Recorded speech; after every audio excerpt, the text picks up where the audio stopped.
Welcome to On Stage here at Donsehallen, the second and the last day at Donse Shipping Meet 17. I hope you had a good evening last night. We are ready for the next speaker here at On Stage. And as you know, probably, my name is Pernilla. And now we're going to listen to a special actor. And it's Mercy Ships, bringing healthcare to the poorest of the poor with the largest civilian. Mercy Ship uses hospitals ships to deliver free, world-class healthcare services, capacity building and sustainable development to those without access in the developing world. Since 1978, if I'm right, Mercy Ships has treated more than 2.5 million direct beneficiaries. Please welcome Pascal Andersson, Head of Marketing for Mercy Ships in Sweden. Thank you.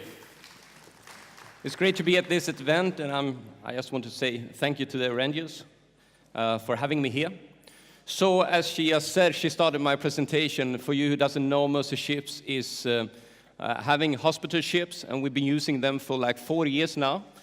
And these are the two vessels, the two largest vessels that we've had. Andersson on the left side is the first ship, and on the right you have Africa Mercy that we have today, which is a converted train ferry vessel.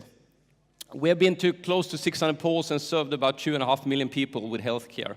It's an amazing organization.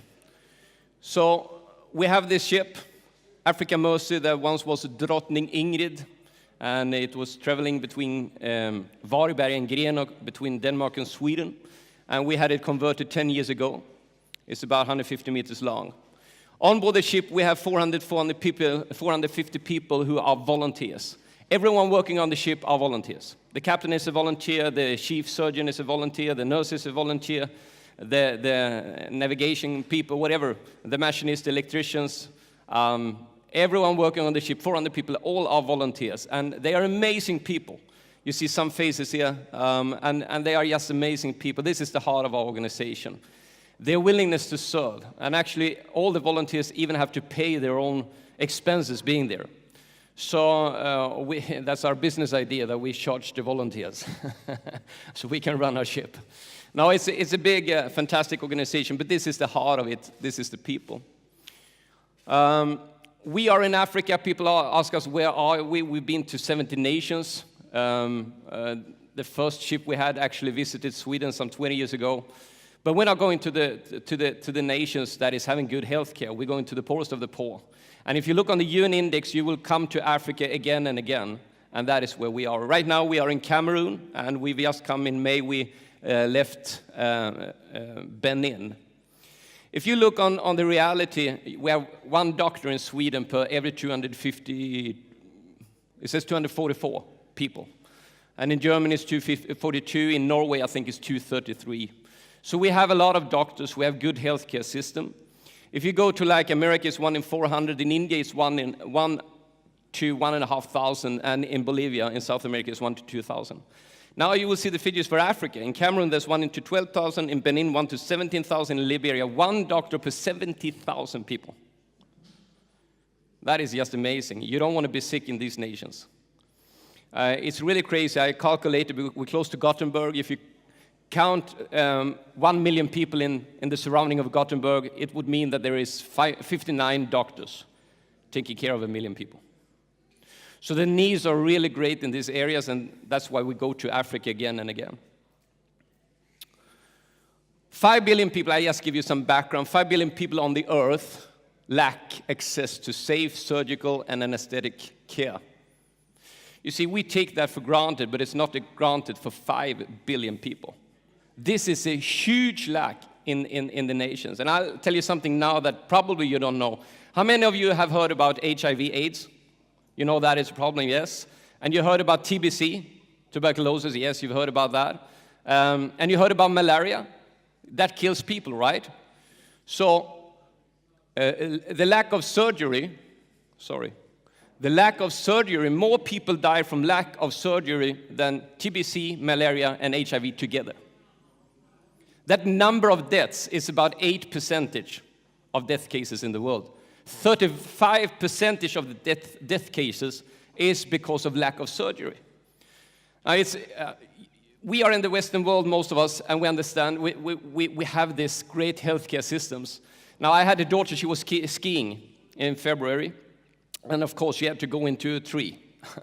She smacked her head into a tree, and I had to go to the doctor, and she came home and she said she had severe headache. So I took her to the doctor, and the doctor said, you need to go to a specialist. I went to a specialist the same day, and the specialist said, well, we need to do an x-ray thing and look at that. She went into x-ray, everything within 4 hours, and then they came out and said, she's fine, you just need to take some tablets, go home. But if she needed a surgery, she would have got that within the same day. So for us, that is a natural thing, but in this part of the world, they don't have that. So I'll show you some images of the realities here. But this girl and all the people in line here, there are people waiting for us, and you see some happy faces. They have been accepted to come on board the ship, and they will get treated. They will get an operation. They will get help. So what do? Well, we operate the blind. We do a lot of blind people. They cannot see. We have some fantastic days. We have celebration of sight. Just recently in Benin, we had 26 children one day who were operated. The next day, you have 26 children everyone is seeing. We've experienced sometime actually a family of 4 siblings, and they had a cousin. 5 blind people, never seen each other. And the next day, they all see each other. Can you imagine the impact of that? That's amazing. This is a fantastic surgeon we have, one of the most skilled in the world, actually. We do cleft lip repair. You see Isaac here. He cannot, of course, take in food very well, but he can also not speak. And if this was not repaired, he would never be able to speak, and he would have trouble to eat. And people like that, they starve to death, actually. We have a dentist clinic. I've taken this photo myself in Madagascar 2 years ago. It's like going into a hairdresser saloon. It's like 10 different settings, you know, and they are pulling teeth. That is very much what they do. We have a dentist from Sweden who's fantastic, Vera from Uppsala.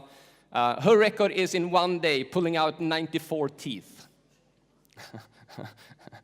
building strength, not from the same patient, no. Right. This is gross.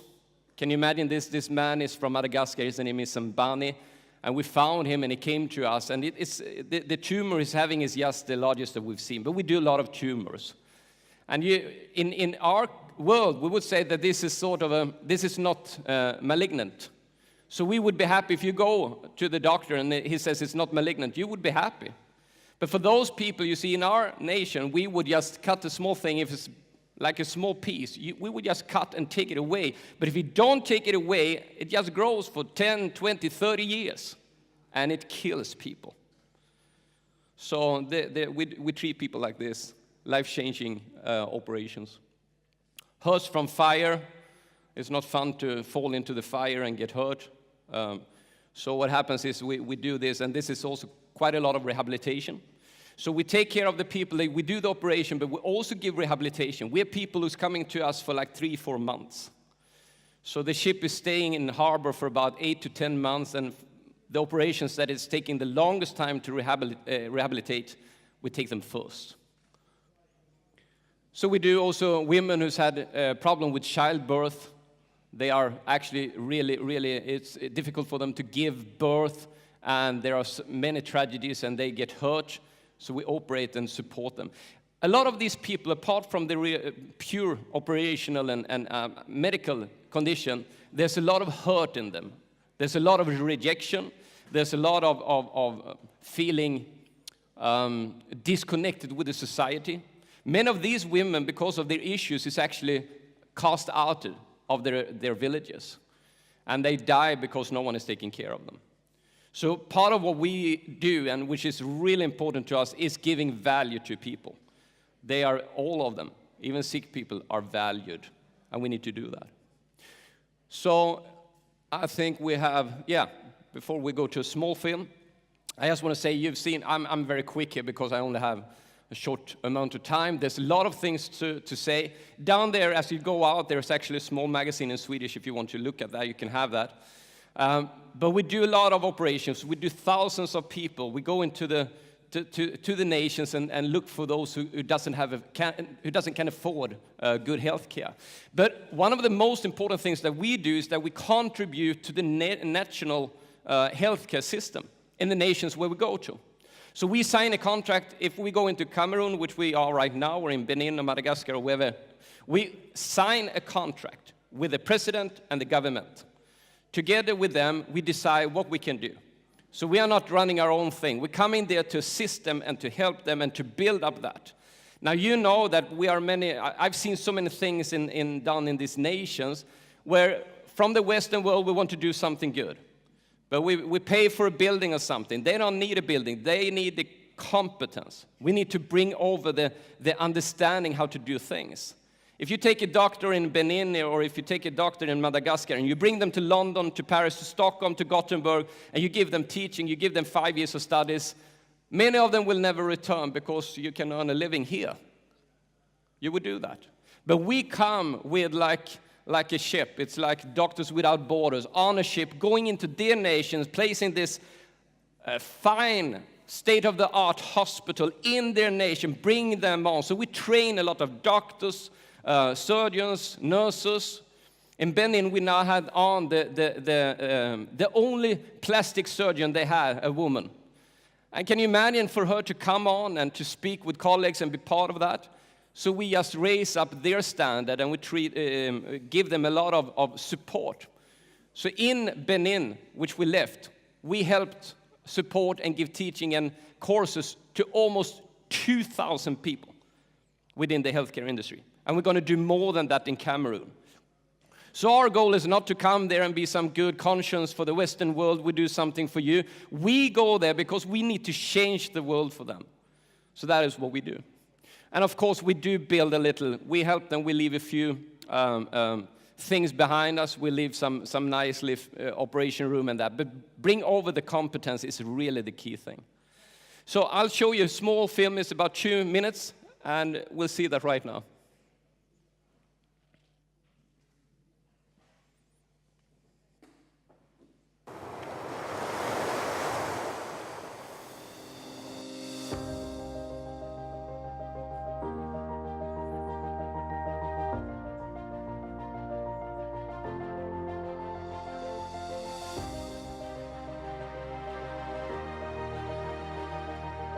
Clubfoot is just a baby who's been born with their feet turned in like this. The incidence of clubfoot throughout the world is about 1 in 1,000, which makes it one of the most common congenital lower limb deformities in the world.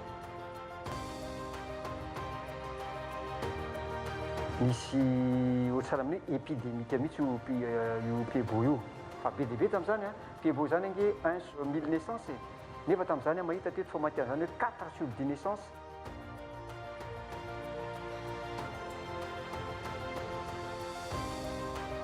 One of the challenges in developing nations is that sometimes they just don't have the knowledge. It's quite easily treated, and the best way to treat it is definitely the Ponseti method.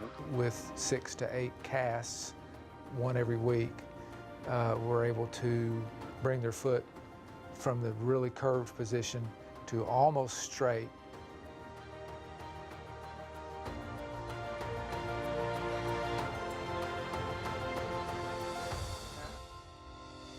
Is something that's so fixable.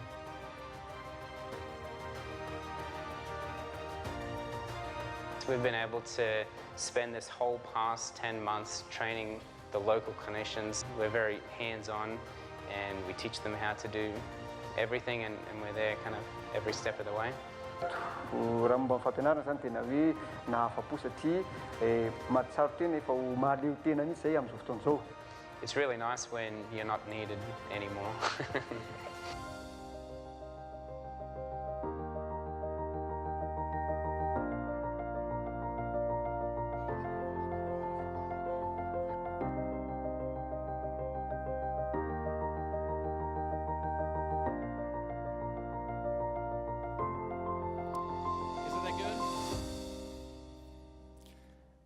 I hope you like that. It's good, isn't it?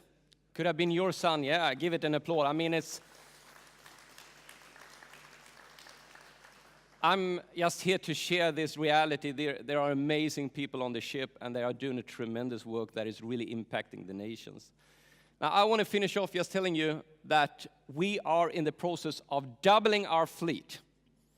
So we today have this vessel, but we are about to build another vessel. And we're very happy to have Stena Roro as a partner in that. It's a great business contract. They are great people, so we're very happy about that. That's going to be a big thing. And I know there are many companies here are suppliers to us. So in 2 years' time, hopefully, at the next time we meet here at Dunster Shipping Meet, about the same time, we hope that we have this new ship coming into action. And we are not going to take away that or sell the other ship. We are going to double the fleet, double the things we do. Now, I'm not going to take much time, but it's an amazing ship. It's going to be larger than we have, and we can do much more with that. And yeah, it's going to be, I know you're into ships. Many here wants to know the details about that, and I can just show you this image. But you can please speak me, we're just outside on the right side. You can see the ship, there's a model of the ship, and we can speak about details, technical later. So, we can't change the whole world. That is one of our saying that our chief surgeon used to say, Dr. Geir Parker. But we can change the whole world for one person. We can make a tremendous change and take them one by one, and that will be a big thing. The final thing, which is why I'm here, is that I need, and we need the marine industry to come to our help. We have succeeded quite well in reaching out for the hospitals, for the healthcare industries, and we get a lot of support from different areas. But we are a big vessel, and soon we will be 2 vessels. We are a marine reality. And we are very happy that we have quite some partners starting to see us, and some of them have been doing that for many years, and you see some of them. And it's just great to have that friendship from many of you. But we are, and I want to say that, a perfect match for the marine industry. And if you're a shipper or broker, we have something called the Cargo Day on the 4th of October. And last year we had 60 companies who helped giving some commission, some percentage of the commission, or supported us with money. And we have many different concepts, many different sustainability programs with several companies. So please do take contact with us and let us be part of this journey together with you. Thank you very much.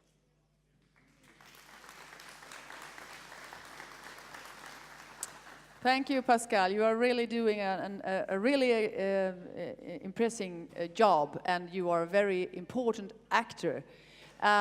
You told us that you have quite a lot of companies that are supporting you in many ways, with money, for example. Yeah. Can you give us another example how companies can actually cooperate with you to make you even bigger? So one of the things, of course, is that if you have companies like we have a conversation, for example, with Concilium, that maybe they can sponsor our ship with some things that they do that are their products, and they can give it either for free or just some good discount on that. That's a good way of supporting us. We have here on the right side, we have a great, Stena Line has actually taken us on as their sustainability program head partner or something like that. And right now, if you travel with Stena Line this month and next month, you can buy Mercy Ship's coffee. So they want to promote us. They want to bring awareness about us. You can, of course, support with money. In Sweden, we have around Christmas, many companies want to do something around that. But there are many, I mean, for me, it's more about speaking to the companies, see what they want to do, and take out the ideas from there. Are you outside in the exhibition area in any stand? Do you have a number of the stand? We don't have if you just walk out of this room and into what you call this garden, so I'm on the first on the right side, but there's no number. First on the right side. Don't forget to go there and talk to Pascal. Thank you so much. Thank you.